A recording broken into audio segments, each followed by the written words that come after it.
of you know that the Center for South Asian Studies under Economic Development Discussion Division of the Impact Policy Research Institute, IMPRI, we have started a series of discussion on various issues related to the development aspects and the policy interventions from the government and other sides across the countries, and the development aspects which has been grossly affected due to the recent pandemic that has been continued since last 6 to 7 months.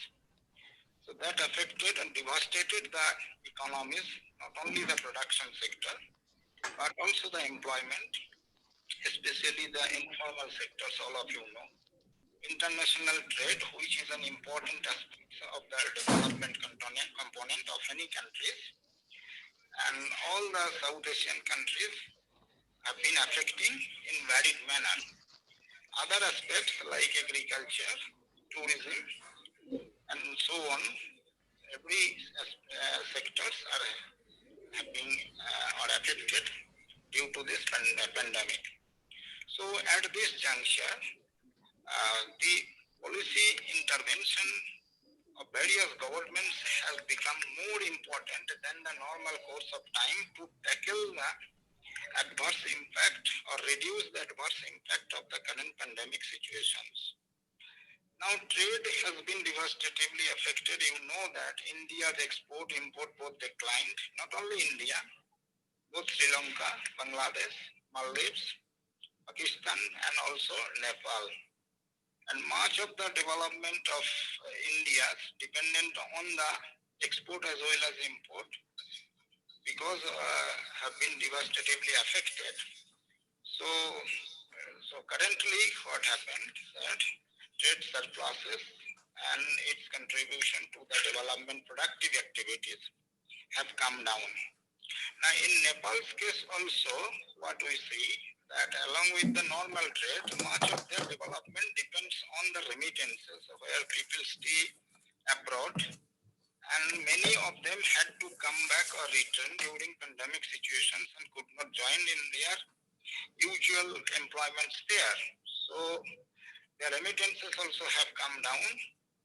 And today, that's why under this economic development discussions, we got one renowned professor who is actually the associate professor of the Tribhuvan University of Patan Multiple Campus and working there since 1999, so over 2 decades as an associate professor, his experience. He will be speaking on trade and policy shocks in Nepal amid COVID-19 pandemic, its observations, lessons, and the way forward. Now, Professor Bista, who is teaching at the postgraduate level in Patan Multiple Campus, he teaches economics of Nepal and the public economics. Also, he is a visiting faculty of the Central Department of Economics and the Rural Development Studies. He has done his PhD on the economics of climate change, vulnerability and household adaptation in Satkola Water Basin, Satkar, in Nepal. He also did his PhD before that from the Jadavpur University in India, West Bengal. In his credit, he has published 4 good books from various publishers and also numerous articles published in various international and national level journals and edited volumes. He is constantly engaged in various researches and the policy discourses. He is also the editor of the Journal of General Business Review, Women Entrepreneurship and Employment, Journal of International Review, and Journal of Management. I hope that we will get very important clue and the recent policy interventions by the Nepal government in order to revive the trade and reduce the current pandemic impact on the trade, so that the country can be back to the course of development again. Now, with this brief introduction, I invite Dr. Raghuvir Bista to deliver his lecture. Now it is your floor. Dr. Bista, please. Good afternoon. Namaste. Dear Chair, their director Arjun Kumar Sir, and Impact and Policy Research Institute, their Professor Utpal De, Northeastern Hill University, Ceylon, and their professors and associate professors, ladies and gentlemen. Thank you for Impact and Policy Research Institute and Center View and Center for Development Communication and Studies and Center for South Asian Studies for inviting me to talk on trade and policy shock in Nepal in this web policy talk in the series of the state of economic development in South Asia. Today, I will talk on trade and policy shocks in Nepal amid COVID-19 pandemic, observations, lessons, and the way forward. I will present my talk in this format, including context of COVID-19, objectives, data and methods, results and discussion, conclusion, lesson, and way forward. Let me start from the quotation of the father of economics, Adam Smith: "Every man lives by exchanging." And furthermore, in general, if any branch of trade or any division of labor be advantageous to the public, the freer and more general the competition, it will always be the more sure. And these two quotations establish the importance of trade and trade liberalism. In 21st century, Nobel laureate Professor Paul Krugman also, believe and argue two things. One is the comparative advantage and free trade issue, and it also established the how much importance of the trade and the trade liberalism. If we talk about Nepal, we have, Nepal has two major issues. One is poverty, inequality, and unemployment. And if we, observe the government's, statistics in 2020, we have, approximate 17% poverty level and 33% inequality and approximately 11% unemployment. In post-COVID, I think, it is, predicted poverty will be 25% and inequality maybe, more than 33% and unemployment rate will be 31%. And it shows us the how much it's, this issue is complicated to Nepal. And second issue is poor share of Nepal in regional and international GDP and growth. Nepal is a small and landlocked country and has been trying to improve share of Nepal in region and international GDP and growth through the trade, but unfortunately its performance is poor. And to address it, Nepal has been using trade as a powerful instrument since 1950s, since ancient period, but in the modern Nepal since 1950s. But if we observe here, generally what will happen in the ancient period, Nepal has emphasized more on protectionism or the self-sufficient economy, and then after, promotion of the export. But in the modern economy, try to liberalize the trade sector to improve the share of Nepal's contribution in world's and GDP. But unfortunately, still its performance is poor. But in this case, what are the ideas behind the trade trade of the Nepal? And we can easily find out if you observe the 1992's trade policy and 2009's trade policy and 1980's trade policy, we can easily find out that Nepal has first logic is access to international market and increased share of Nepal in the global GDP. And second is response to shortage and surplus of market. And third is optimum allocation, utilization of resources, including capital, labor, raw materials, technology, and knowledge. And fourth one is the access to technology, investment, knowledge, and managerial specialization. And fifth one, improving labor division and level of productivity and developing competitive, fair, and open to domestic market. And last one is the raises welfare of the people and economic growth. It looks like a general, logics of the economic theory, but the Nepal has used, all these, logics in the, trade policies to assess international market and to improve share of, Nepal in the global trade. But if you observe the world scenario, we can easily find out the 88 trillion US dollars, world GDP. Out of it, 42, trillion US dollars, trade. And in this scenario, if you observe the world trade worth is 47%. And if you observe the scenario from the South Asia, India has established, with herself, with the 3.28% share. But when we observe the Nepal, we cannot find out, and nowhere in the world scenario, although Nepal has adopted the trade liberalization policy through the different types of the trade policy measures. And in this situation, trade liberalism, case nowadays, if you observe, it has a long history. And in present moment, we can easily find out the question of the de-globalization. And but if we observe the South Asian region, we can easily find out still we have a hope and dream, softer and softer. And because of the 7% of the global GDP and big market of the 20% of the global GDP,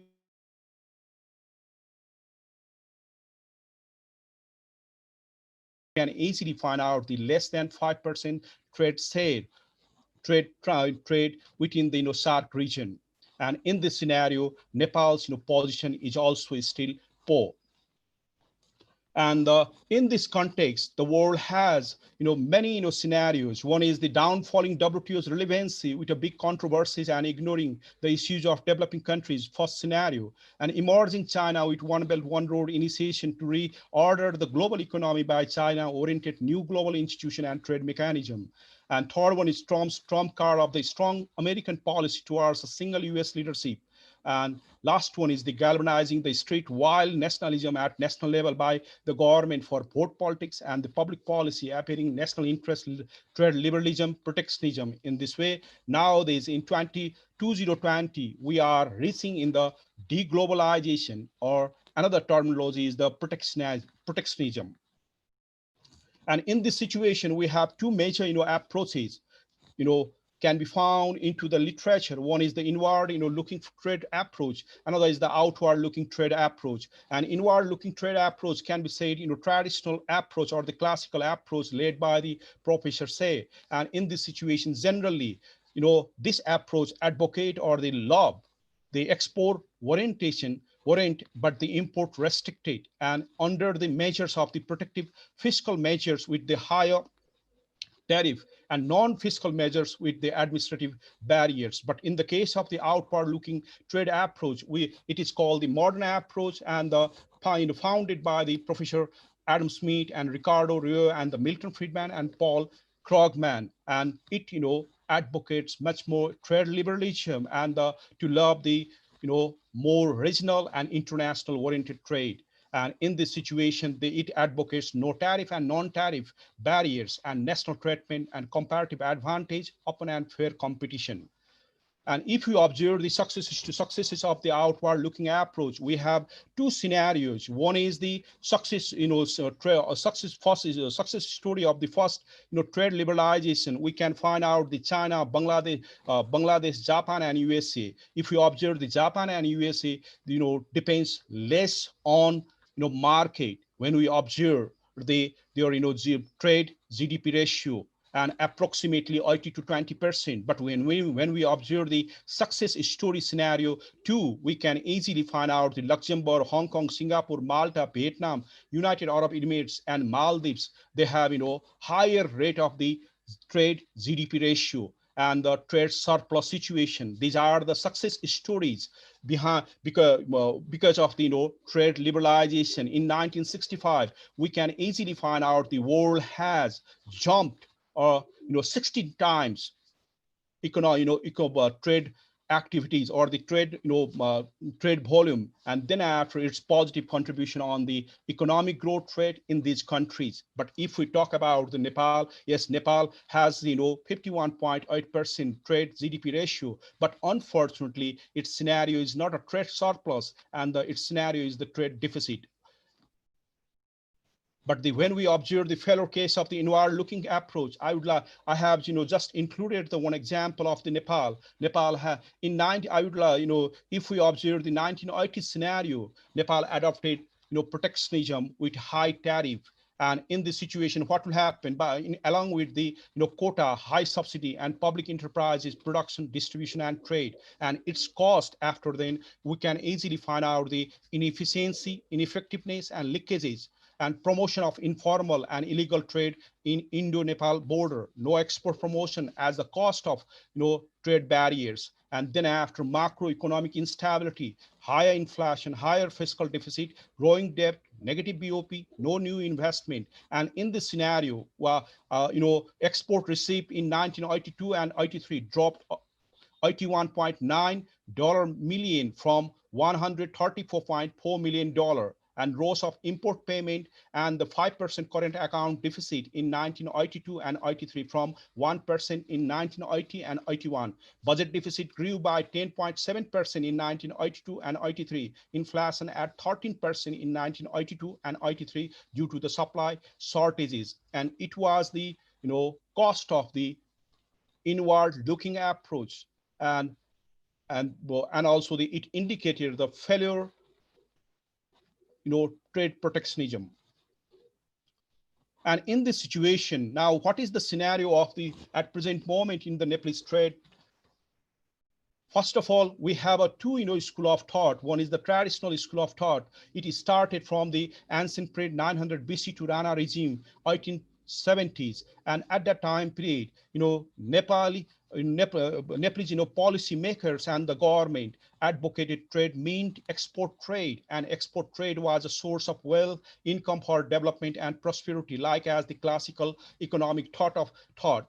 And another one is the modern school of thought. It emerged from the related, from 1950s to the till date. And I categorize into the three groups. One is the first thought is the 1950s and 1980s, following traditional school of thought, despite trade openness. At that time period, trade openness meant, open, free to trade to the foreign traders in Nepal. And second thought is then started from 1980s to 2006. At that time, real trade openness and liberalism to integrate the global economy for connectivity, information, market, technology, investment for trade diversification and development, along with the comparative advantage, competitiveness, and specialization.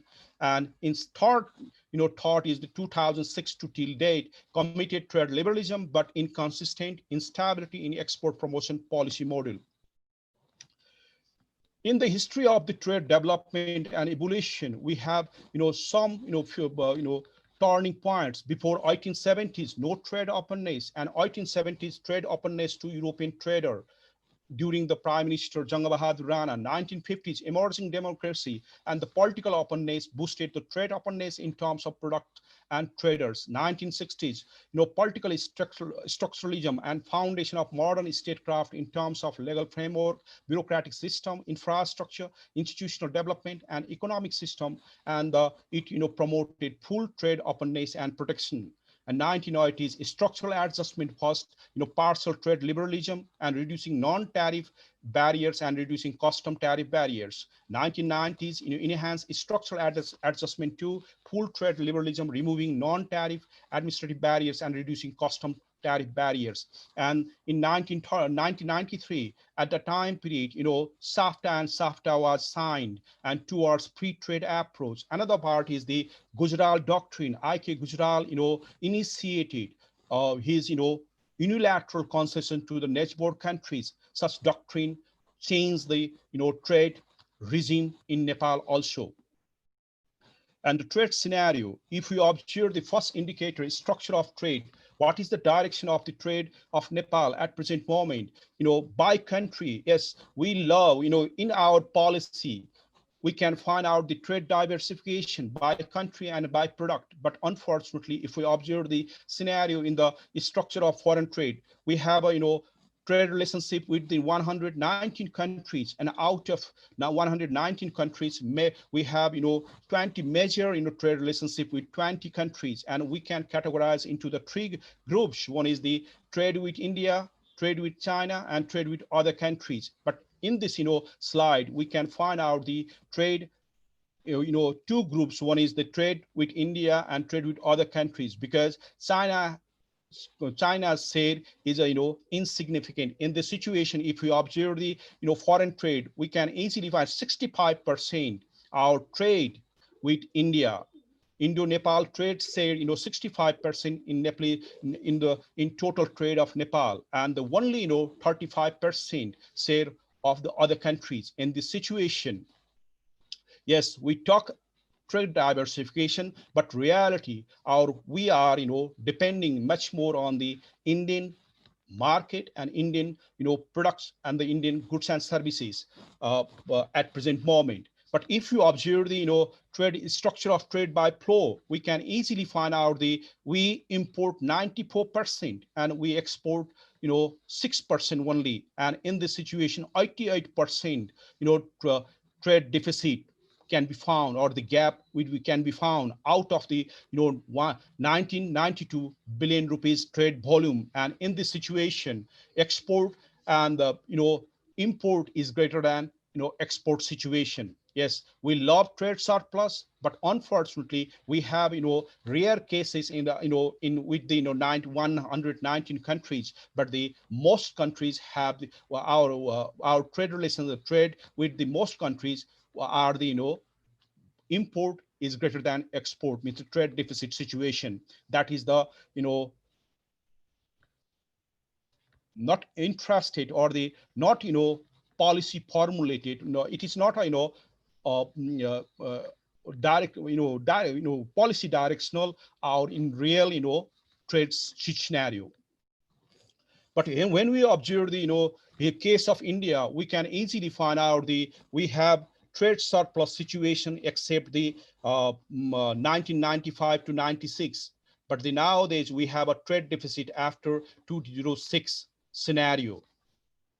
But when we are talk about the China has, yes, China is a new partner to Nepal in the case of the foreign trade. But unfortunately, the scenario is similar with the India. Just like we export small percentage and we import large, and in this situation we have more trade deficit, and the new partner trade with the China is also creating the new problem to Nepal. An indicator to trade balance, if you observe the trade balance, we can easily find out the trade deficit approximately 32% of GDP of Nepal. And if we observe the total trade gaps, you can easily find out the 88% or the 87% at present moment, and 56% with India and 31% with other countries. And in this situation, when we observe the GDP ratio, it's approximately 21% with the India and 11% with other countries, and it indicates our trade direction is not right, or our policy direction or the policy response is not right in the right direction. And when we take the export and import ratio, we can easily find out generally we have import and export ratio is 1:15, means we are exporting 1 and importing 15 times of the goods and services. And in this situation, when we observe India, it is we can easily find out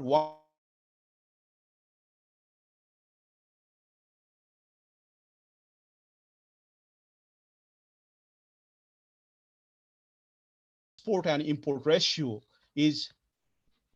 makes the vulnerable to Nepal when we observe the China, in the case of the China, and more than the India.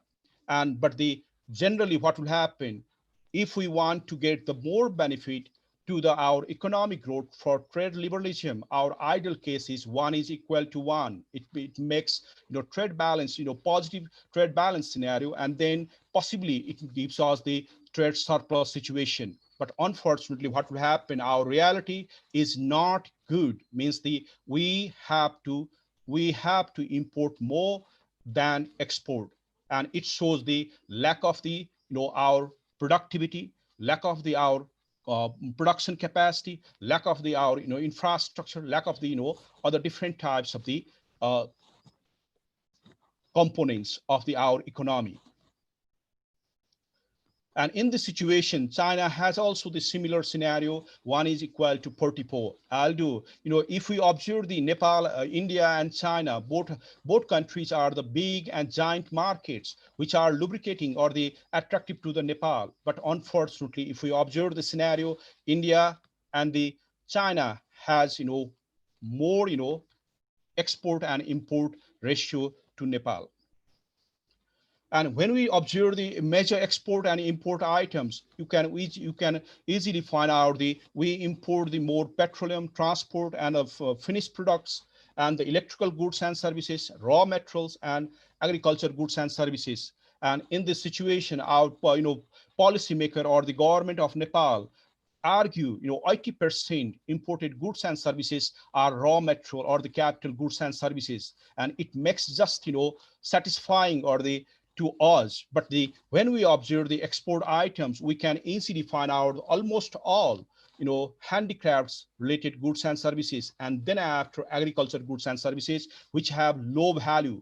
And in this situation, our imported goods and services are the high value goods and services, and we export the low value goods and services, and it makes the trade deficit, or it makes the gap between the import and export. And that is the big problem in our present context of the present trade regime. And in this situation, when we observe the value addition of the imported raw materials, we cannot find much more. And generally we can find out that these goods and services, whatever government is states or the advocates, our reality is that we imported goods and services for consumption purpose, or the different types of the our kind of household activities. And in this situation, this is also shows us the two countries. If we observe the India has also the similar situation. Look, export and import scenario is the look. This scenario is the it shows us only. And generally, major top 5 imports and top exports is the petroleum products, vehicle, MS billet, machinery, and telco equipment. And it looks like capital goods and services and raw material which are imported and with the high value. But we export woolen carpets, ready-made garment, jute goods, juice, and cardamom. Some are handicrafts, some are agriculture products. But indicator 5, trade and GDP ratio, it shows us what is the trade openness. And if we observe here, we can easily find out at the in 1980s, after the initiation of SAP, Structural Adjustment Program, or the initiated partial trade liberalism, we achieved the certain percent improvement in the trade and GDP ratio after the trade openness. And after initiation of the SAP 2, means then after we achieve more trade and GDP ratio. And after then in the 2020, our trade and GDP ratio is 55, but in the world is the 51.8%.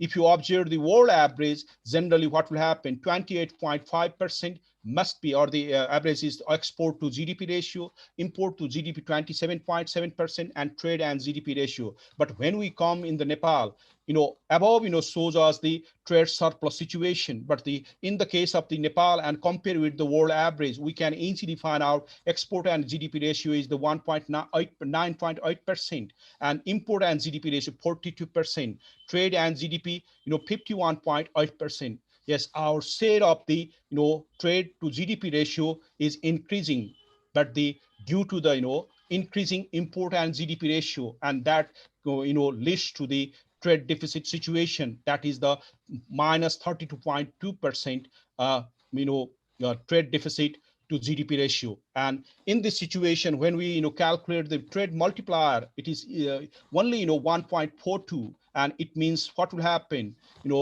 if we if we invest in the export intensive industries, it contributes only 142 rupees, and that is the in comparison with Vietnam and the Malaysia and Thailand, it is lower than lower to the Nepal. And indicator 6, informal and legal trade. I have many cases, but I just present some key, representative cases here. More than 50% of illegal trade transaction in Nepal occur through the border town of Birgunj alone. And the case 2 is the plastic products. 90% of these products are smuggled out to India. And third case is Indo-Nepal trade has 34% authorized and 60% unauthorized trade, and the 77% personal mode and 23% network base. And fourth one is the black peppers with 5 million rupees was imported from Birgunj and Sirsia dry port. It jumped up 7 times. This year its worth is 35 billion rupees. Means along with the formal trade, we have informal trades. It is significant. And what is the situation of the what is the policy regime? And generally we have a trade policy 209 and the 15th plan, industrial policy 2010 and FDI policy 2015 approach outward looking trade based on trade liberalism, specialties of the trade policy 209. I try to review just for information, to assess and harass to international market through competitive and diversified exportable items. And its major objective is to enhance the contribution of trade sector to economic development and poverty alleviation. And its specific objective is promotional environment for competitive trade and business, and to minimize trade deficit by increasing exports of high value added products, to increase competitiveness of the trade in goods and services for increasing income and employment opportunity for poverty alleviation, to clearly establish interrelationship between internal and foreign trade, to develop them as complementary and supplementary to each other.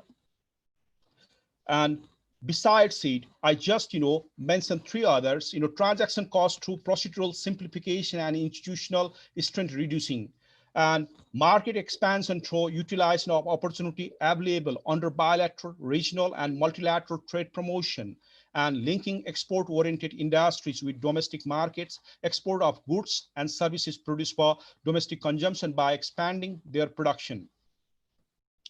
Issues of trade performance. First issue is structural barrier.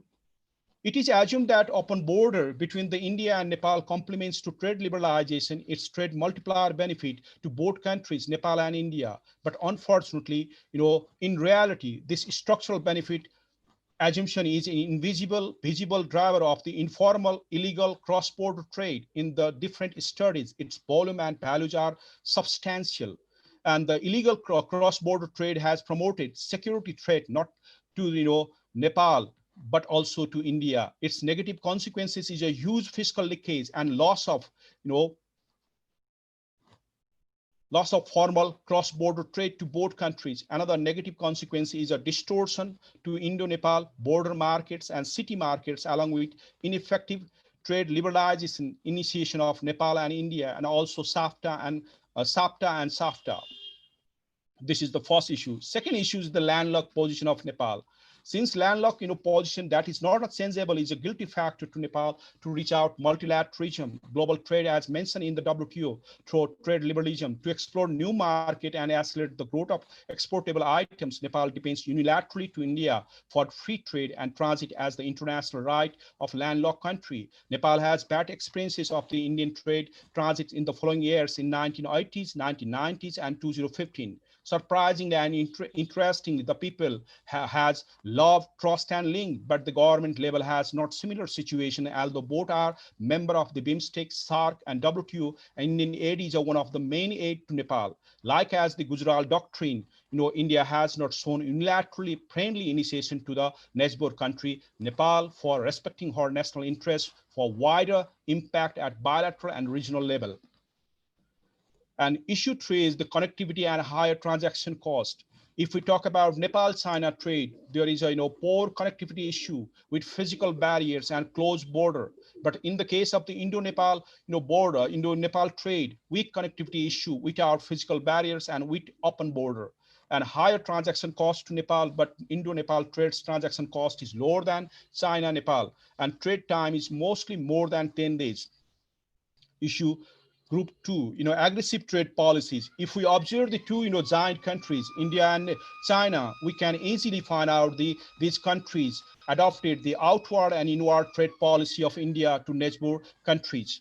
And similarly, we can easily find our example of the outward trade policy through the OBOR, one belt, one road. And similar, in this situation, what will happen? Generally, if you observe these two countries, trade policies, we can easily find out fragmented meritocracy and the statesmanship leadership. And generally, what will happen if India and Nepal sit together and talk together? There is a Nepal does not fail, win-win situation. And another part is the mutual trust and interest also. But generally, what will happen if we, sit with the China and the India, they feel the China is a big country and the Nepal feels the inferiority, complex of the small country. Such types, the gap can be found in the trade, trade and transit, treaty. And but generally, what will happen? Big countries have a, concern, security, economic, and political interests in Nepal. That is also the barrier in the case of the trade promotion. Issue third is the other issues in the Indo-Nepal trade: unclarity, inconsistent, unstable trade, overdose of nationalism led to liberalism, no effective border regulation and system, and poor infrastructure and system in Indo-Nepal custom office, import-intensive trade led, big figure trade deficit and negative current account. These are the major issues with India. But in the case of the China, there is also the not fully utilized Chinese zero tariff provision on 163 items of 198 items given in 2010. But along with it, non-tariff issues are there: strict Chinese quarantine and lack of internationally accredited facility to Nepal to Nepalese products, procedurals, hassles, and non-acceptance to Nepalese quarantine certificate to exportable items, no quarantine test to the imported substandard items from China, language barrier in the border areas led to inconsistency, non-transparent, arbitrary, discretionary in export and import, promotion, and connectivity and infrastructure barrier, warehouse and dry port barrier, issue of mutual recognition, cooperation, and consultation. And in this situation, COVID case was outbroken in January 9 with the 44 cases in China, Wuhan city in China. Then after we think about despite that, COVID-19 is just like cough and seasonal respiratory viral. We cannot ignore the guidelines of the reports of WHO, along with the rocketing graph of the 44.7 million affected people, with the growth of the million within the 10 million within a month, 1.2 million death toll, and bad experiences of the affected people, and the unsuccessful story of antidote development. September 30, into September 30 and 2020, the affected people was recorded 34.1 million and the death toll was 1 million. And Nepal has, 0.165 million affected people and 887 death toll. And it initiated or they promoted its rank at the, 35th in the world. And in this context, many studies and presentation are available with different aspects, but trade specific is rare. Therefore, this presentation is still relevant. Its output would be valuable to get a way forward. And in this talk, it has two major objectives: to assess the impact of the COVID pandemic shock and anti-COVID policy measures on Nepalese economy, and particularly on the trade. To examine the compensatory policy tools to survival, stability, and stimulate the slowdown Nepalese economy, particularly on trade. And to achieve or the above objectives, I use the following data and methods, and I use quantitative resource design, and I use the secondary data source, and nature of data is generally time series, and these data are were collected from the WHO websites, and along with the case of Nepal and South Asia from February 2020 to September 2020. And for reliability and validity, there was employed FNCCI, CNI, and RB websites. The study considered it supplementary. And first, result, COVID scenario. We have a more information about it, and the COVID pandemic affected 215 countries, and 40, affected, and with the 44.1 million population, with the and 1.2 million death toll. But out of this total scenario, we can easily find out USA stand, secure the rank first, and with the 9.1 million affected per people and 0.2 million death toll. And it is followed by the India at the second position, 8.0 million affected people and 0.12 million death toll, and also the Brazil with the 5.4 million affected people and 0.15 million death toll, and that is the scenario. And in this situation, we can easily find out the continuously almost all the countries are affected by the COVID pandemic, and it has brought the devastating economic scenario. And still all the world community has been struggling or the to experiment or to find out the antidotes to control the COVID pandemic. And if we come in the SAARC countries, we have 8 countries, but when we observe the COVID pandemic, in the 2 scenarios, we can easily find out India, Pakistan, Bangladesh, and Nepal are the hot spots, more than Afghanistan, Sri Lanka, Maldives, and Bhutan. But out of all these countries, India is a, major hot spots of the SAARC region. And in this situation, but when we observe the recovery rate, we can easily find out we have more than 80% recovery rate. This is the, it makes, optimistic to us. But this, pandemic, creates the more psychological trauma to all the, almost all the people of the SAARC region.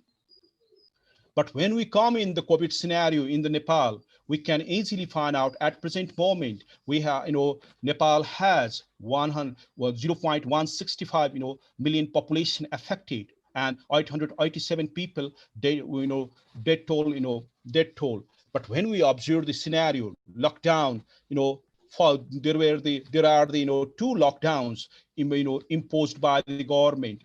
One is from started March 23 and July 21, and second one is started August 16 and 7, and then after. But when we observe the trend of the COVID, it contributed positively to increase the COVID cases. And in the situation, lockdown was not effective much more to control, to reduce or to minimize the growth of COVID pandemic in Nepal. And but the interesting thing is, yes, despite the different types of the issues in the healthcare system, but our recovery rate was more than 74%, and that is the satisfactory or the convincing information to us. But when we observe the COVID-19 and recovery cases, we can easily find out it affected 84% to male and 16% to female. But when we come in the recovery cases, male's recovery rate is was higher than female, and male recovery rate was 91.5%, and females recovery rate was 8.5%. But when we observe its effects on the age, beyond 2 age groups, one is the above 50 and below 50, we can easily find out the above 50 death toll is the 66%. But when we observe the below 50, the death toll was 34% only. And in this situation, COVID-19 affected severely more on the oldest people than the below 50 years people. And when we observe the sex wise, we can easily find out males death toll was 75.2%. Meanwhile females death toll was 28%. And when we observe the province level, we can easily find out the certain types of the, we have 7 provinces, and there are the different types, the rank. Province 2 was a first vulnerable, and it followed by the province 5 and the Karnali province 6. And then after, but when we observe the allocation of the these things, we can easily find out the misallocation also. But the second scenario in the June July, we can easily find out the similar scenario, but the in the second vulnerable case, Bagmati became second vulnerable, and then after province 5 was the third vulnerable province. What are the and when we observe the COVID cases and the growth of the COVID, and what were the causes behind it, and it was generally ultimately all the based on the all the literatures and observation, we found it was COVID cases imported from the other countries, and it came, or these virus came along with the returning of labor, and maybe from abroad, maybe from the India, and that was the major cause behind the COVID. And it also promoted to the growth of the COVID and spread of the COVID all over the country. And be in the before the June and July, at that time period, only 49 districts were affected, and that was the 60% of the 77 districts. But unfortunately, after 1 and 2 months, and then after, it is spread all over the country along with the returnees of the labor. And after that, at the present moment, COVID-19 affected severely or sharply in Kathmandu Valley, including Kathmandu, Bhaktapur, and Lalitpur. And nowadays, per day, more than 3,000 new cases has been emerging in the country. And it is a big threat, big, issue to the healthcare system and also the government of Nepal. And result, and in this situation, result to the what types of the anti-COVID-19 measures, and we can categorize into the 2 groups: health policy measures and aggressive testing campaign using sanitizer, mask, social distancing, and along with it, lockdown measures is used, closure of transportation, and the Indo-Nepal and China-Nepal border seal, closure of all means of transports, and first lockdown started March 23 to the July 21, 80 days, and second lockdown August 7 to September 9, 2022 days. And if we observe here, we can easily find out there were the different types of the issues. Main issue is the over and misallocation of PCR testing, an issue of availability of PCR kits, controversial on the PCR testing, no emergency planning, no emergency mechanism. And when we had only per day 500 cases, and that was the situation. But second, in the case June and July, at that time also no change on the issue of over and misallocation of PCR testing, and we had similar situation. It indicated our healthcare system was failure, and our state responsibility was not properly enough to provide the emergency healthcare system to our COVID-19 affected people and victims. And when we observe the issues of the health budget and policy and infrastructure, there was also the issue. One is the need of national emergency health mechanism with budget and plan, but unfortunately government has did not responded it. And need of national labor emergency plan and program under technical person, but decentralized to the local government. There are deficient human capital, infrastructure, and budget, and that is also the big problem. And government reported bill of 13 billion rupees, but no budget and policy for new ventilator except 80 new ventilator donation by INGO and NGO, and ineffective surveillance, testing and quarantine, human movement in the Indo-Nepal open border, and no proper isolation and quarantine, and no proper record and tracking, and no bilateral meeting between India and Nepal and China and Nepal on this issue. But if you observe here, just like the sanitizer and also the social distancing, this photo shows us the queue of the people for the government relief in Kathmandu, and looks here means the whatever we develop the measures or the advocate the measures, its reality is in this picture, and the people has not used mask, sanitizer, social distancing at the government office. Let's imagine in the private and other offices.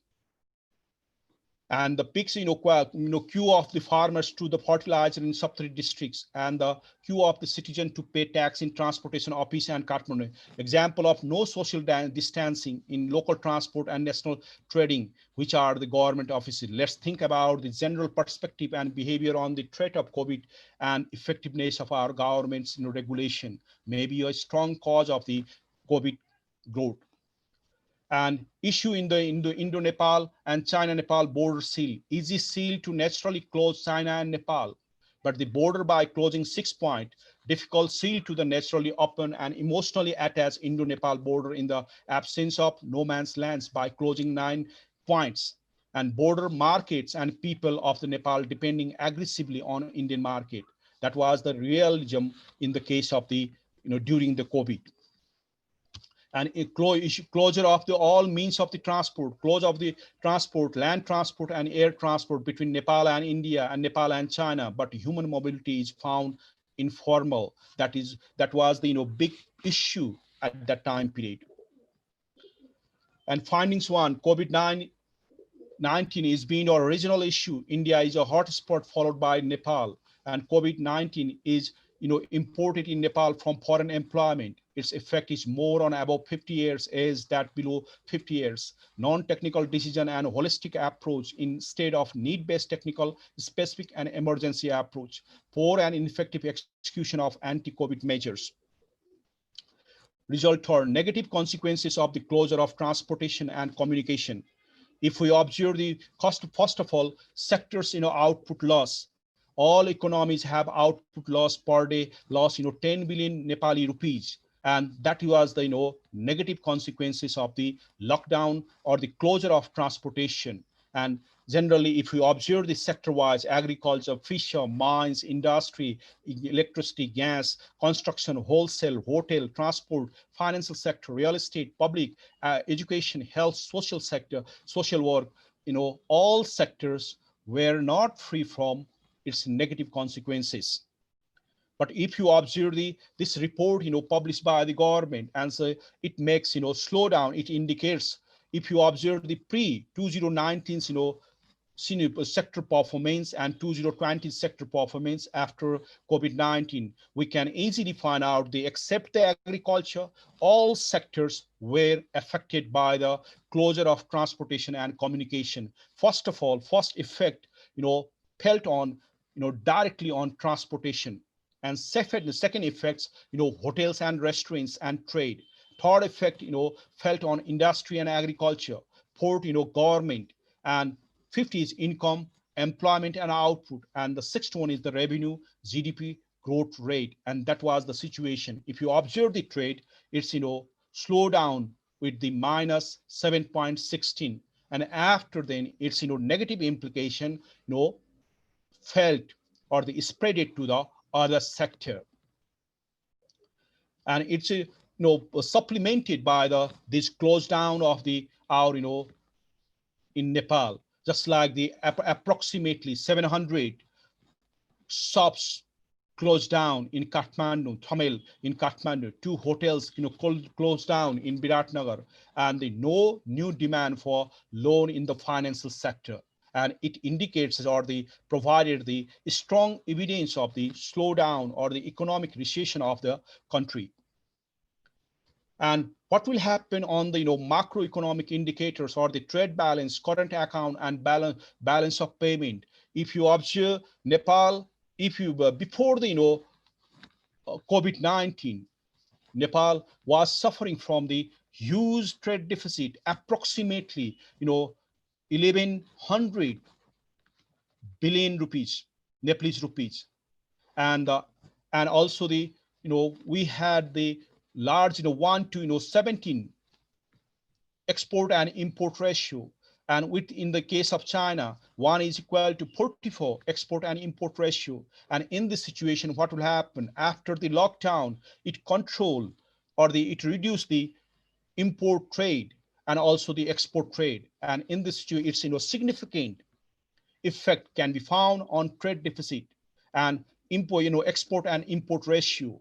And generally, what will happen? Just like the deficit declines, with the 1161.2 billion net world deficit and the 2275 million BOP, and its positive implication can be found on trade deficit and balance of current account and balance of payment. And that is the good thing. But the if we observe the other supply and demand sector, its impact maybe negative. And if you observe the this data, you can easily find out the two scenarios: pre COVID and post COVID. Pre COVID, our trade deficit was 211 billion rupees, with 2 months only, Sawan and Bhadra, and June and July maybe. And in this situation, but after in the post COVID, we got the 158.41 billion rupees. And in this situation, what happened? This is the 53 billion trade deficit down. And it means what? Well, all over the year, or the all over, if we calculate for 6 months, and what will happen?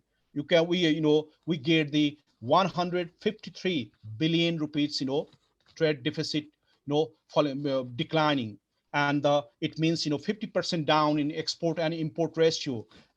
Before the COVID, we had the 1 to 17 or the 1 to 15.8 export and import ratio. But after then 1 to 8.8, that is the 50% down in export and import ratio.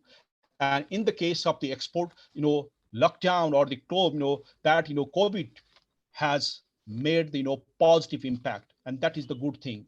One side, declining import trade and increasing the export, and that is the plus to the positive impact of the COVID-19.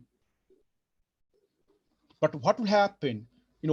Our sector performance have negative, and in this situation, this negative and its consequence can be found on economic growth, and the degrowth of the Nepal will would be 0.1%. And like in the earthquake period in the 2015, and the shrunk by the other if we observe the reports of IMF and the world scenarios, we can easily find out, except the China, almost all G20 countries and other countries have negative economic growth rate. And that is the prediction of the IMF. And similar cases can be found in Nepal also, due to the COVID-19 pandemic. And then after, its negative consequences can be found: loss of employment. And generally, what will happen? 7.6 million population, were unemployed during the COVID or the lockdown. And in the when you calculate, it will be the it would be the 16.4%. And at that time period, our employment rate was 11.1%, and possibly it would be 27.5%. And when we observe its effects, its more effect can be found in the urban area and the less in the rural area. And its more effect can be found on the male and then female. In this situation, it COVID-19 pandemic carved new jobs and the existing jobs, and led to the new transformation or the new changes in Nepalese economy at the household sector also. And in this situation, when we lost the existing and the new employment opportunities, what will happen? It's negative implication goes on income distribution and poverty level. And if you observe here, generally we have four class income groups: upper class, middle class, vulnerable group, and poor group. But if you observe the vulnerable group, we can easily find out the 37.53 the vulnerable group decreases, and it converts or they transform into the poor groups. And in this situation, what will happen? 7.47% new poverty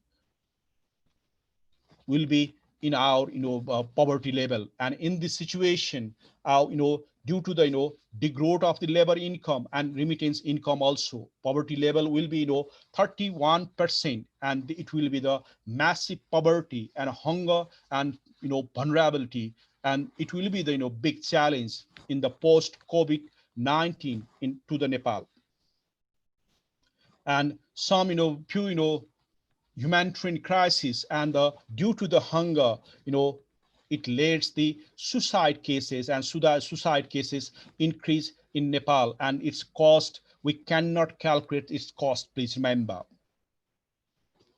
And the revenue and budget deficit and fiscal deficit, we can easily find out the COVID-19's result, 200 billion rupees, leading to wider budget loss, and it leads to the wider budget deficit and fiscal deficit.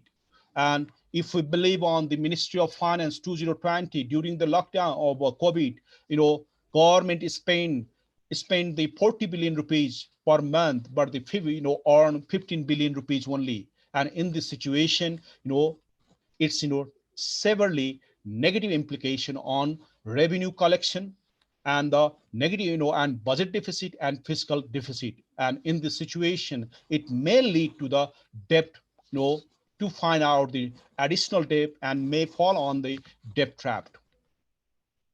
And in this situation, consequence of the its consequence in economic cost of COVID-19, and generally, if we calculate simply, including production loss, revenue loss, cost of health recovery, and health investment, it in total, output loss, would be 54.68 billion rupees, and out of the total GDP, it would be 41.6%.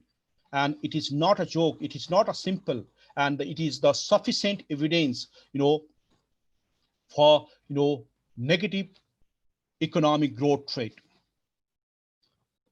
And finding two, and summarize: closure and transport and communication distorted first foreign trade, and then it's induced in all other sectors except agriculture. All economic sectors are slow down and contraction. Sectoral output loss led to contract economic growth, along with employment, output, and income of Nepal. Unexpected huge output loss to the economy of Nepal led to negative economic growth rate. In economic slowdown, loss of employment, output, income may increase massive poverty and hunger all over the country, and economic recession towards the depression may happen. And result, poor.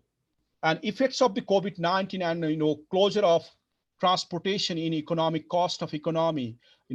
In our study, we found the economic loss is explanatory with minus 0.686, more than COVID-19 effect minus 0.40. In this lockdowns effects is the more than COVID-19. And in this situation, its effects on the sector, agriculture, service, industry, and trade, we can easily find out the above picture. And closure of transportation and communication as lockdowns effect is more than COVID-19 in GDP. Result, 7, falling unauthorized and informal trade. A big trade, open border induced, unauthorized and informal Indo-Nepal trade was sharply falling down during the Indo-Nepal border seal and closure of transportation and communication. Black markets and smuggling markets were temporarily closed down, but its benefit could not be seen in formal trade, custom revenue, and fair market competition. Crime rate related unauthorized and informal trade fell down in Indo-Nepal border markets and settlements. Result 5, compensatory policy shocks. policy shock, disclosure of the transportation, Nepal, government of Nepal has, smartly used the, disclosure of the transportation to, improve or to vibrate our market and production activities and mobility of the, people and other, and import and exports of the goods and services and transportation of the goods and services in Nepal. And in this way, first SOC was initiated, disclosure of transportation. Its effectiveness was, proper or the expected. And in this situation, its modality can be found open up food and medicine transport in accordance with the health codes, mask, sanitizer, and social distancing. But in reality, it was quite complex issue. Open up private vehicles based on odd and even number with respect to Nepali date in accordance with the health codes, mask, sanitizer, and social distancing. And similarly, open up public vehicles based on odd and even number in accordance with the health codes, mask, sanitizer, and social distancing. And Indo-Nepal border partial open up to the food and medicine import and export trade, strict to human mobility to cross-border activities, is still, to, revive and to recover the our trade activities. And policy shock, to, fiscal measure, compensatory fiscal, measure, its approach was the compensatory fiscal measure, in our, budget. Modality is compensatory to the, poor and marginal people in public utility, reschedule tax payment to trade, business and industries, compensating to the small and micro enterprises with tax cut, proposal for stimulus package to business sector. And if we observe its scenario, we can easily find out the first of all, government realized where, during the, formulation of the budget, and last year, our government of Nepal formulated 16 to 32 billion rupees, budget, but for this year, for 2020 and 2021, government formulated only 1474.64 billion by, reduced by 10% and 10%. And the deficit budget approach was used, to address or to respond the COVID-19 pandemic. And 5% fiscal deficit standard led debt trap, but try to use the more than 5% fiscal deficit standard led debt trap. If you observe the budget, you can easily find out our scenario was not quite good. Our revenue could not finance the regular expenditure, and aid was not believable, and the debt was 35.6%. And in this situation, due to the COVID pandemic, Nepal may fall in the debt trap or the and also will get the more debt burden. Demand and supply fiscal shock. If you observe here, government try to respond the demand side, general peoples, and the supply side, the business houses and enterprises and industries. First of all, allocate 6 billion rupees on medicine supply and management. But if we observe the bill, 13 billion was spent by the government. And now compensation to the poor and marginal people by free electricity. Look here, to 10 units electricity consumers groups, 25% exemption to the up to 150 unit electricity consumer groups, and 50% exemption to the up to 250 unit electricity consumer groups. And the pre-water bill and 100 billion rupees fund for tourism sectors rehabilitation and recovery, and 1 lakh insurance to all health workers, and full exemption to the airlines to on their rent, exemption of renewal charge to communication and film industry, 50 billion rupees fund for new innovation projects and programs.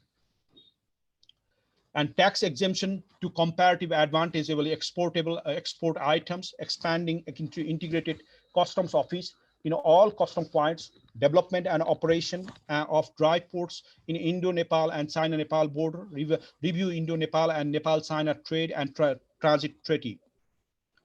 And exemption of the income tax on the small and micro enterprises for 7 years, 75% income tax exemption to less than 2 million investment, and 50% income tax exemption to the 2 to 5 million investment, 25% income tax exemption to the 5 to 10 million investment, removing VAT on micro insurance, reducing custom duties on the import of the agriculture products, 20% income tax exemption to tourism transport, custom duties exemption to medicinal and homeopathy medicine, 50% income tax exemption on to internet service. And similarly and simultaneously, policy took monetary measure, compensatory through rehabilitation, recovery, and rescheduling fund. And if you observe, its modality can be found: rescheduling credits principal and interest payment, refinancing to the vulnerable enterprises and industries through the fund, special interest rate to the vulnerable enterprises and industries, lower interest rate to the small and micro enterprises, and management to the liquidity in the market. Major policy shocks, includes the merging banks and financial institutions, establishing hedging fund, and 50% credit on priority sector in agriculture, energy, tourism, and small and micro enterprises, facility credit to agriculture projects and small and micro enterprises at 5% interest rate, 5 times refinancing to the available refinancing fund, credit at 3% to export-oriented and vulnerable industries and enterprises, credit at 5% to small and micro enterprises, establishing 50 billion Nepali rupees for credit rescheduling and refinancing. Issues are there. Yes, if we observe the policy shocks, these are quite beautiful, but still we have some few issues related to these policy shocks implementation. And the first one is the higher probability of no execution of budgetary policy and monetary policy in the first and second quarter. And that was the problem. Means at that time period, government initiated closure of transport and communication, under the lockdown and the semi-lockdown scenario. At that time period, budget implementation and monetary policy implementation could not be possible, and means there was no environment. And in this situation, the rest of the time, we have to wait and see, how the budget and monetary policy, would be implemented by the government. And no time, no environment for development budget expenditure to strengthen demand side of market in the weak context of development expenditure capacity, to vibrate the market. If the government development budget could be expended properly and effectively on time, it vibrates the market, means that it created the employment opportunities, and money goes to in the pocket of the general people. But unfortunately, what will happen? We have COVID-19 pandemic created no time, no environment for development budget. Another one is in the last budgets, if we observe, we had weak capacity to spend the development expenditure budget. We allocated 25% development budget of the total budget, and out of the 25%, we just spent 40% or 45% on the development expenditure. And in this situation, it eroded our capacity more during the due to the COVID-19 pandemic. And in this situation, how could we expect our development budget helps our general people and vibrate the market through the employment generation and economic activities? No relief package to the unemployment general people, the more and marginal laid hunger to vibrant market and demand. During the lockdown period, about 7.6 million population or the employed people were unemployed, and that but the government hadn't provided the relief package. In this situation, what will happen? Market people hadn't money. People's pocket was empty, and that empty pocket could not create the demand and to vibrate the market. And that was the scenario, that was the major issue at that time period. Uncertainty of recovery, rehabilitation, and stimulus package to slow down economy and trade. And if yes, policy shocks were beautiful, we could not implement properly and effectively on time, and need base. What happened? Its effect would be questionable, and generally still we have a question is whether these policy shocks are effective, and what is the level of effectiveness, and this determines the our recovery, rehabilitation, and of the trade sector and other sectors, and then economics, Nepal's economy.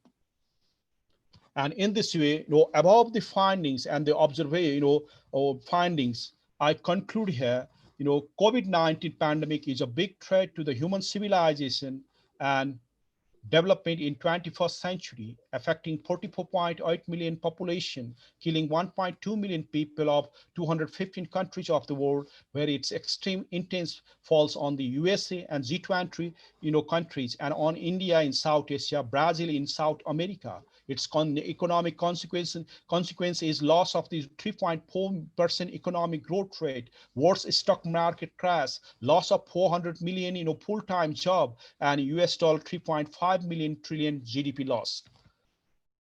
And if we come in the case of the Nepal in SAARC, Nepal ranks at the jumping at the 35th of the 215 countries of the world, with the 0.165 million affected people, 887 death toll per day, new cases more than 3,000, and recovery rate is greater than 74%. It is a big threat to Nepal. Its negative consequence has badly grabbed to sector economy of Nepal, trade, industry, service, hotels, transportation, and agriculture. With the closure of transportation and communication, trade was most vulnerable sector after transportation and communication, then hotels, business, industry, service, except the agriculture. Ultimately, outcome was slowdown economy with the loss of 41.6% GDP and induced 0.1% negative economic growth rate. And the government of Nepal initiated direct shock as a disclosure of transportation policy, and shock to normalize foreign trade, and then indirect shock as demand vibrating fiscal and monetary policy shocks, particularly to business and industry sector. However, the threat of COVID-19 may be a barrier to the implementation of fiscal and monetary policy shocks, although these are not sufficient measures to stop the slowdown, trade, and the economy.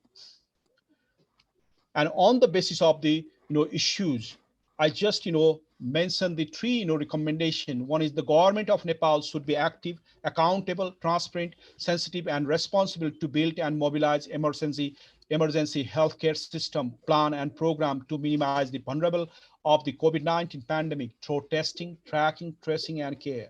The government of Nepal should play a leading role to strengthen production and market along healthcare system. Nepal should adopt emergency compensatory policy shocks not only at supply side, but also at demand side under the framework of 3S: survival, stability, and stimulus to maintain welfare of the poorest of the poor and to vibrant slow down production, market, and trade. Nepal and India should develop well infrastructure on the custom points and close the open border to reduce unauthorized trade and to improve authorized trade.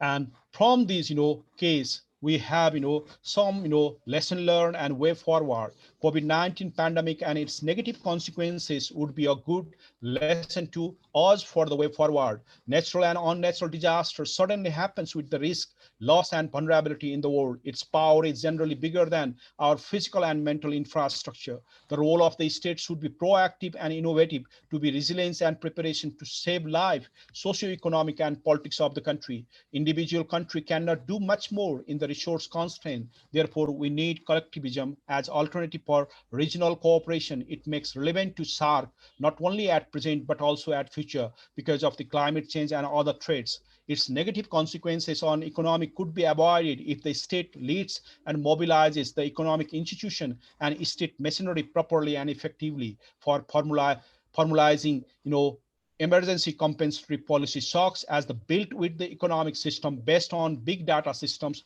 of demography and all economic activities, production, distribution, investment, and trade, etc. Thank you, sir. I finish my talk.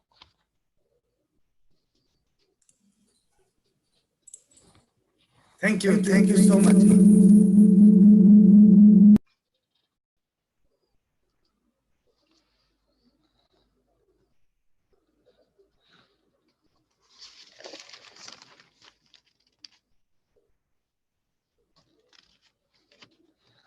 Professor Utpal De?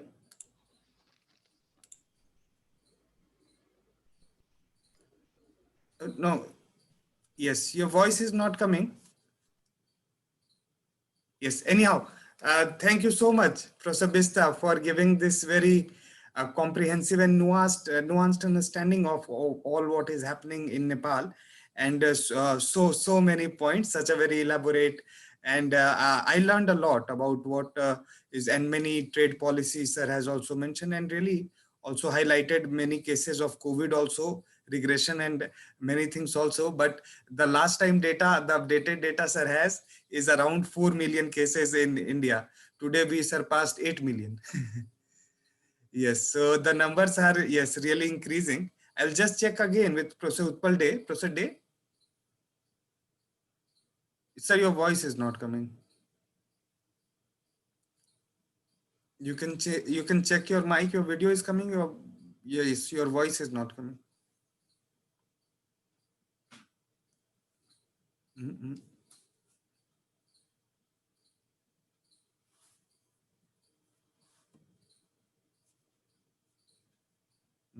That's not working. Let me, yes, quickly, or sir, let me connect with Professor Utpal De. Let me, sir, invite a few of the, I would say, reflection upon your lecture. I would now invite our researcher, Ritika, to make the point first. Ritika, Good evening, sir. Thank you for a very insightful presentation. I have few questions for you. Am I audible?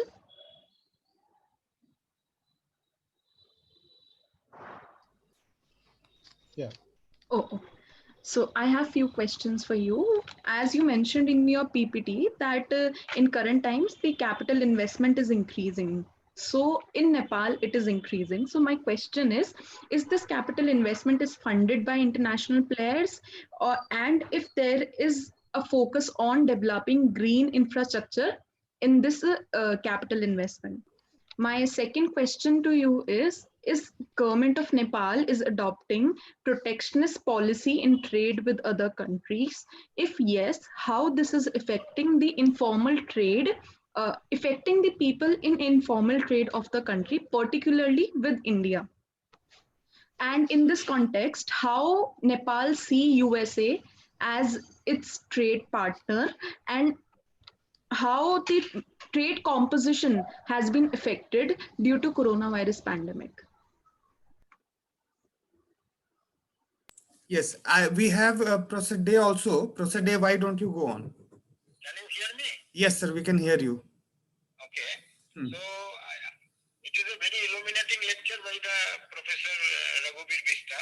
We got an exhaustive account of the COVID-19, its expansion across the countries in the world, and thereafter the different impacts of that on different sectors of COVID-19, and the steps taken by the Nepal government to follow it up. And there you have mentioned that the impact of this COVID-19 on the urban sector is marginally ahead of the rural sector, as I saw from your result. And women are less affected as compared to the men. So naturally, because men work outside and go to the cities, mostly in comparison to the women. So when they return home, so naturally they will be more affected. But women are also not less affected because sitting at home with less financial support from their male counterpart, they have to manage their families. So the micro level also, household sector, women are, I think, less affected, if not in monetary terms, in other social and other terms. Because for managing their families, they have to go for natural resource collection, many other things for their survival. I think in Nepal it will be much, much more. And also you rightly pointed out about the severe that agricultural sector is now playing. That is same for the India, Bangladesh, and other countries in Sri Lanka. We saw also on the environmental issues you highlighted, and then you came to your main theme, that was the impact on the trade. And though later on that borders were opened, especially with India, for the trade of the essential items, especially the food items and medicine and related healthcare related items, that trade was operated. But there again, stumbling block came from the transport sectors that you have mentioned. But here, one or 2 points just I want to hear from you, that apart from this, the temporary changes in the balance of payment crisis, initially as India also faced, that export also declined, but import declined much more, and hence there was a positive in favorable balance of trade or payment thing. But that does not mean that it is conducive for the development. So how it will be managed and how government policies. So compensation issues also you have brought in here. But the question that comes here, that if we compare the South Asian countries, I saw that like in Bangladesh, also in Nepal, the COVID expansion of COVID patients has been level off. It reduced too much in the last 2 months, but has it been so? I think that because of the data is not reflecting the correct figure, that's why it is not. And though it is very small number, if you compare with the total population, so in Nepal also effect must be relatively more, and not that this thing. And another one is that after opening of the border and the trade, I think through trade also the movement of the people to less, whether that trade-induced impact on the expansion of this disease, anything you notice in Nepal or not. And thirdly, in terms of the recent composition of the trade, because Nepal also has some tourism, it is highly dependent on its tourism, which is also centered, as well as in Nepal, advantage of some commodities they produce and export. Not only that, only the people who returned from the other places, that is the migrants that you have mentioned, the other commodity trades, how that is affected and adversely affect the overall economy of the Nepal. Only these few points, if you highlight. So thank you very much. I think overall it was a very good and exhaustive lecture from your side. So I'll request after that Professor Arjun to summarize. Yes, Okay? yes. Let me also put few points. Anshula want to make few points. Anshula. Professor Bista, I will collect all the questions so that you can answer or choose to answer in a way because of the time. Yes, Anshula, please go on. Anshula, Mike. Yes.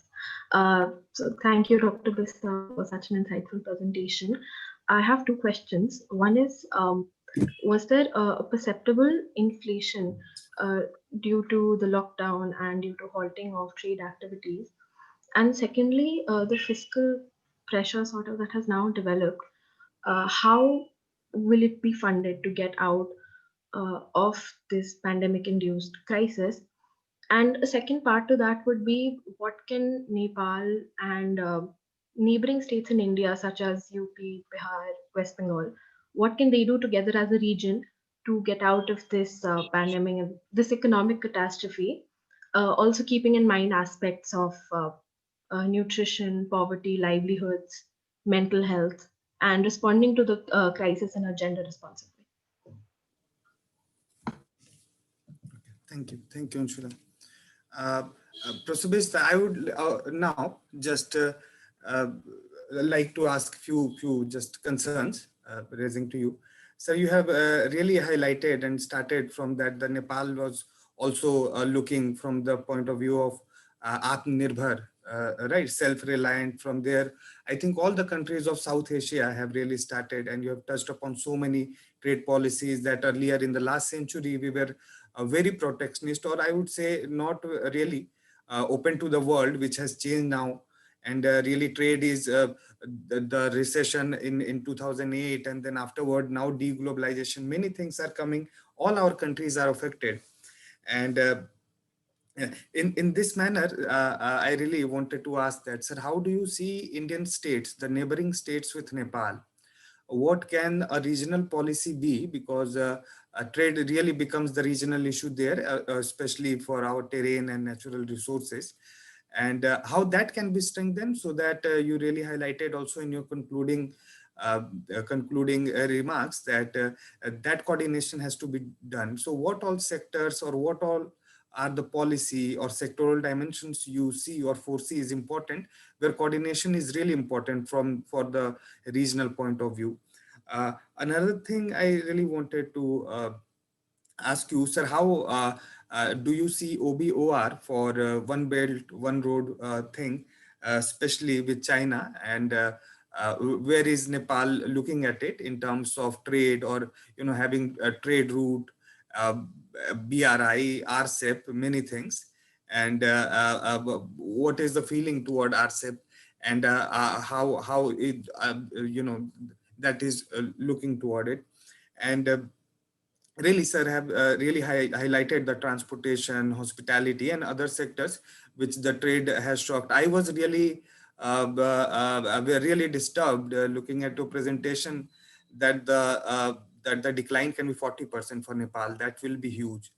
And as you are mentioning that it's a catastrophe, then the earthquake which happened in Nepal, I would say a really difficult scenario for all the nations. So what do you think in terms of trade, and how the revival of this the economy can be done, and done in a holistic way, so that now we also have winters coming, so more and more COVID, the third wave, second wave, so many things coming. How do you see, as an expert, that we should go ahead? Because Nepal also had this recent experience of coming out of a catastrophe, I would say, earthquake that was, and it's really a back-to-back shock for the economy to stand up. And really, I once again like to congratulate Professor Bista for putting up so many points. I think, sir, you can write a book on it, on your presentation, such an elaborate and so many things you have touched. So, sir, without any wasting, sir, you can choose to answer few. You don't have to touch upon all the issues. And sir, over to you. Sir, please, your mic. So your mic is, yes, muted again. Yeah. Thank you. Thank you, Dr. Arjun sir. Thank you, Ritika. Ritika's first question related to the capital investment increase. In my presentation, Nepal has a weak performance in the capital investment. In last year also, our budget allocated 25% of the total budget. Total budget is the 1623 billion rupees, and out of the 25%, we just spent 40%. And in this, it indicates our weak capacity of the capital expenditure, and that is the big problem. And during the COVID, we have similar during the COVID, and we have a similar situation. We have not improved it. In this situation, it's negative consequences fall on the our capacity to spend the development expenditure. And in this way, I don't much more hope to increase the capital expenditure more than 40%. And because the first quarter and second quarter we have lost the time, and in this situation we have not able to implement our budget and monetary policy, and that is the one reason. And in this situation, I am not much more hopeful, positive effect of the budget, development expenditure to improve the employment opportunities and also the welfare of the people. This is the first. And second is in the case of the informal trade between the Indo and Nepal. And this is not a only the issue of the both countries, and it is not a loss of the Nepal, it is a loss of the India also. And in this situation, we have to both together sit down, and then after we have to negotiate, and we have to develop the plan and program, and to regulate the our border, and then to reduce or to control unauthorized trade, and convert or transform to the authorized trade. And then we can easily get the real scenario of the Indo-Nepal trade, trade volume, and also trade balance and other things. And we don't know about the unauthorized size of the unauthorized, but I believe more than 50%, and it is a big size, and it has it is a big loss to the both economies. And third one is the USA and the trade partner. Yes, USA is not a big trade partner to Nepal, but I would like to remind you, USA has provided provided the quota for the textile and garments, and to promote or to uplift the our industrialization process and the employment generation and income of Nepalese people. And before the member before the being member in WTO, after the WTO, I think the USA has removed the quota. And in this situation, USA is not our USA is our friendly countries, and the main donor countries to and also they worry about the Nepal's development. But in the case of the trade, India is a big partner. India is a big partner to Nepal, and India is a Nepal depends on the India, and this is the reality. And Nepal is a big market of the India also. In this situation, Nepal, whatever we want to achieve at the national level, at the regional level, we must sit together and negotiate, and then to create the win-win trade regime, and then after we get the more benefit from the that issue on this issue. And I lost the second question. I forget about the just like the I cannot listen properly. Can you? No, sir, in the interest Okay. of time. Okay, Yes. I will Choose to answer. Yes. respond to you, Ansula Mehta's. Just like the about the inflation, what happened generally during the lockdown. But we haven't imported goods and services to control the inflation. But we have three scenarios in Nepal. One scenario is the Indo-Nepal border market. Second scenario is the Kathmandu and the city markets, and third scenario is the hill and Himalayan markets. In the case, if you talk about the hill and Himalayan, there is a supply late or the surplus supply situation, and the inflation is not a matter.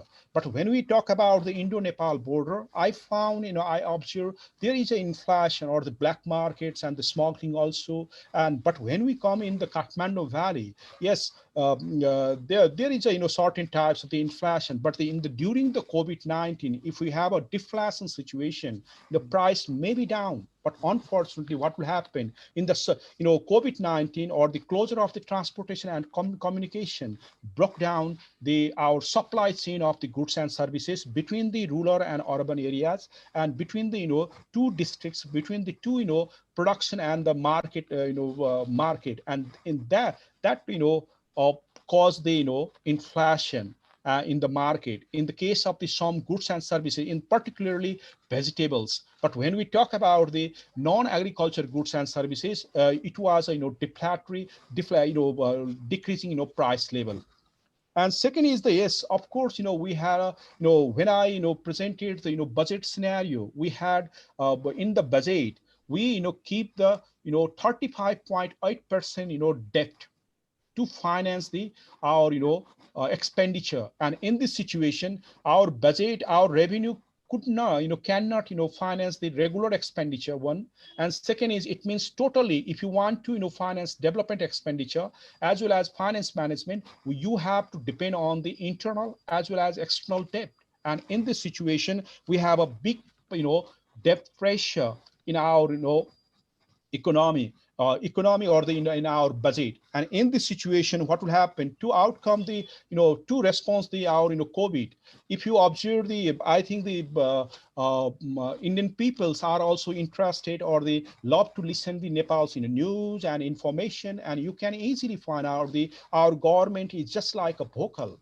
And in this situation, just show the bill, 30 billions rupees bill, but the in the ground, real ground, we cannot find the proper response and proper proper response and the emergency response on the COVID-19. And nowadays you can easily find out government has not reported particularly about the cases, and government up the hands from the that issue. And in this situation, we must depend on the God bless situation. And third is the just like the nowadays if you observe the current government and the Indian governments have the counterpart have not good relationship, and there are the many issues. And in this situation, if the central government and the Nepal government have not a good relationship, and in this condition, we are not able to collaborate or the partnership with the Bihar government and West Bengal on the issue of the nutrition, mental health, and gender response. And in the COVID situation, and these issues are very important, but we cannot work together because our major focus must be, or the major focus is on COVID 19 pandemics prevention and control and management, or the crisis management. Then after its consequences on the social and economic sector, we have to manage.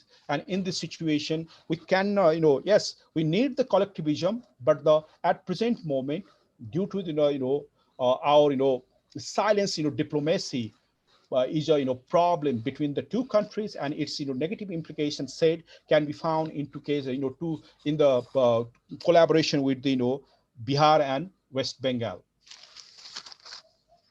I think last one is the Arjun Short's question. Yes,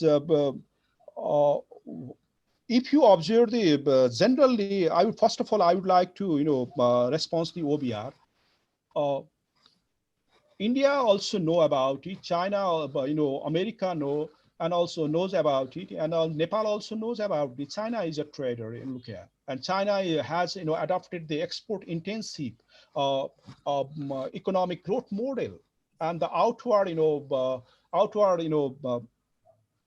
looking trade policy. And in this situation, anyhow, what happened? They want to create, they want to get get the market of the other countries to sustain and to continue the export trade of the Chinese goods and services, and to achieve the more than 15% economic growth rate. And this to make consistent and sustain, they have initiated OBR, One Belt One Road initiation. And it's a major concern. If we have a bad experiences of the Sri Lanka, bad experiences of the Maldives, and I think and other countries, Vietnam also maybe. And in this situation, what will happen? China, under the OBR, China provided the loan and then had debt, and then after these countries felt on the debt trap situation.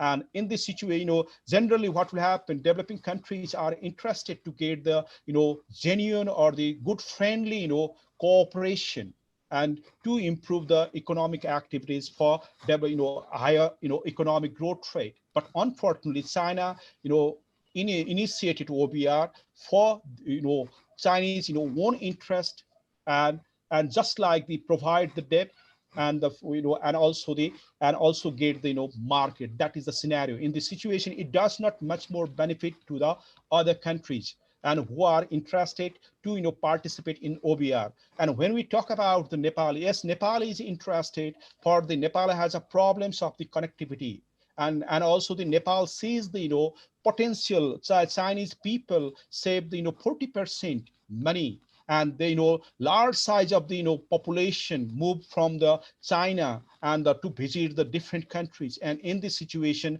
1%, 2%, and 3% of the Chinese people come in to visit the Lumbini and other places, and it will be the beneficial to the Nepalese economy. That is the aspect, that is the perspective behind the agree to sign the OBR with China. But if you observe the reality, you can easily find out its result, its outcomes are not positive to the economies of the interested countries in OBR, and that is the scenario. And second is the yes, generally what will happen. NAFTA and the ASEAN country, have the good successful stories after the joining, after the establishing the regionalism.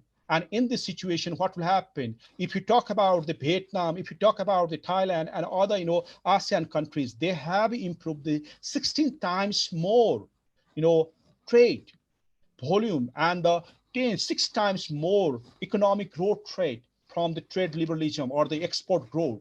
But in our case, we have a potentiality in terms of market, in terms of population, in terms of resources, in terms of the other things. But unfortunately, we are not implement properly. We are not honest to implement the soft to continue the SARC and to implement the SAFTA then towards the SAFTA. And we have a potentialities. Look here, if we have a regionalism, just like before the COVID-19, if you listen, if you notice the news, you can easily find out the Indian Prime Minister Modi announced the certain amount of the fund for the regional organization, and similarly Nepal and other countries also. But unfortunately, what will happen? It was not active, it was not effective to fight together to prevent COVID-19. If you observe our region, you can easily find out the Bhutan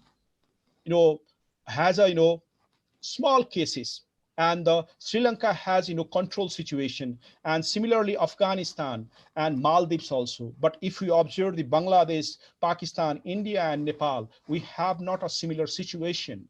And we need but in the constant of the resource, technology, infrastructure and other things. And in this situation, if we can work together and to for prevent the COVID-19, and we will be the successful much more faster than individual levels our initiation. And that in this way our SARC and regional organization is very relevant to us, and to save our voice and to save our our economic potentialities.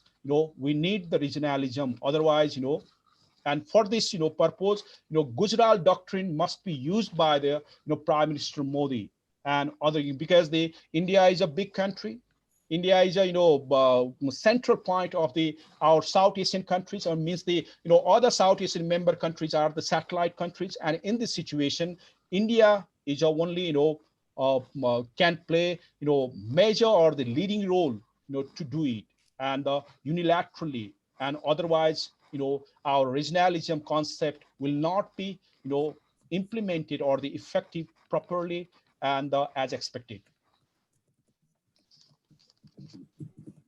And in the case, third one is the, what do you think about the economic?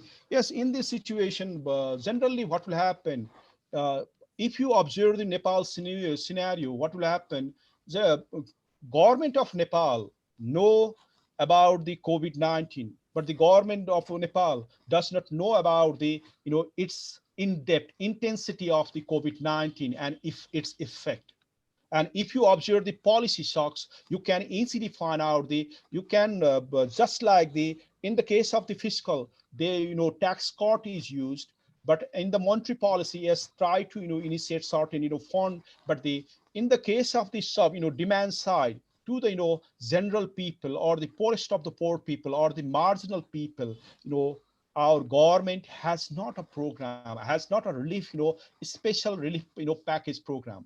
And in this situation, we do to revive, to vibrate the market, without the responding, without the providing relief to our demand side, we cannot revive we cannot vibrate the market, we cannot improve the demand side.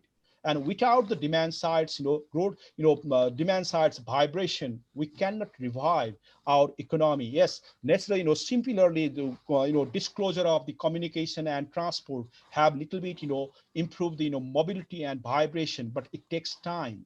And in this situation, we need, our government of Nepal should initiate emergency survival and also the stability and stimulus package as soon as possible, and then we can hope our economy will be in the track, and also the along with as well as the our trade sector. Right. Thank you, sir. Have I answered? Have I answered response all the questions? I think, sir, you have been speaking for 2 hours. So no, various issue, perhaps in our some other deliberation on BBIN and other, the local and the regional issues, sir, I really wanted to touch upon, because the North Bihar and the region as a whole really, because of the geography has become, migrant capital sort of thing, all everyone migrating. And so much of because of being at the foothills of Himalayas, flood and so many natural calamities is happening. And that is one area where I think there is a lot of potential for economic growth. In South Asia, all other places have really exhausted in terms of growth. There is potential, but that area is really growing, and it has, growth potential to the tune of 20-30% really. And all the exports, thankfully, of Nepal also mostly is coming from agriculture and, allied. And so many new things can be done. And I think we should really wrap it here. So that also, sir, if you want to make any concluding remarks. And one thing, sir, has rightly pointed out that what our countries are doing to the tune, we also have to look into our macroeconomy, is to give a lot of exemptions on tax, both direct and indirect, or, shifting dates. That is also a good way, because ours is also informal economy. But really, on the terms of stimulus, not very much. In US and other countries, $3 trillion, $4 trillion to all other countries, they are giving more than $1,000 as employment benefit, $1,200, $1,600 per month in US and also other places. And if you will see at whatever support we are giving, not even $10, $20. So that really a push, but how it will be financed, and people really are we develop to that society. But sir, I would say, as a concluding remark, if you really want to add anything or make any point. Nothing much more. India is a big country, and in this situation, we have to revive, and we have to revive regional, contact or regional, institutions, and collaborate, much more. And then after we can prepare, and also the resilient to such types of the COVID-19 and the natural disasters. And also we can capture the our potentialities. Otherwise, just like the China and USA and European countries, capture and the use the such types the potentialities, and it will not be beneficial to us. And in this situation, we must together to utilize our resources optimally for improve our share of regional growth, regional income in the global GDP. And in this situation, we have let's collaborate each other, and then after we do something. Right. Thank you. And I would add, as our Prime Minister also highlights, that our land is of Buddha, and so the message really of peace and prosperity must be there with coordination. Thank you so much, Professor Bista. Let me now formally propose a vote of thanks. And I would also like to thank Professor Utpal Kede for, but he's having bad connection anyhow. So on behalf of Impact and Policy Research Institute, our media partner Counterview, and also our partner Center for Development, Communication and Studies, CDEX at Jaipur, Rajasthan. And for delivering this special lecture on our series, The State of Economic Development in South Asia, on the topic of trade and policy shocks in Nepal amid the COVID-19 pandemic, observations, lessons, and the way forward.